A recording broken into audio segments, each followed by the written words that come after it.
Hi everybody, Dr. Michael Horowitz, your friendly neighborhood chiropractor here in Vancouver, and today I'm with Josh Raber of Vancouver Diamonds.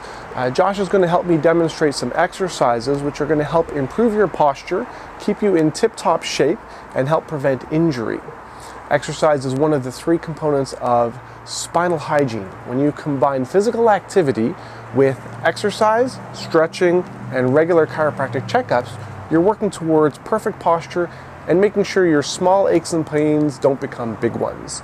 So please enjoy the video, and if you enjoyed the video, please like it, feel free to leave a comment, and please subscribe to my YouTube channel. We've got a lot more great content coming, and so please enjoy this video and we'll speak to you shortly.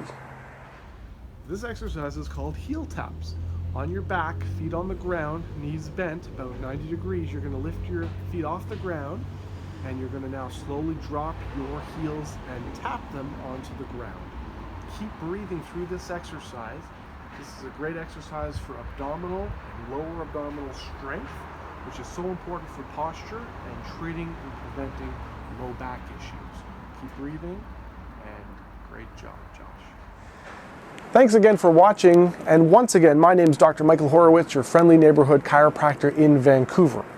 And if you'd like more information on spinal health and how to treat your aches and pains naturally with chiropractic, please visit my website at vancouverchiropractic.net, where you can book an appointment online or you can email me with any questions that you have. If you enjoyed this video, please like it, leave a comment, and please subscribe to my YouTube channel because I've got a lot more videos coming your way on how to live your healthiest and happiest life. Thanks a lot, Josh. Thanks for helping. Thanks for having me, Michael. You bet. Have a great day, everyone.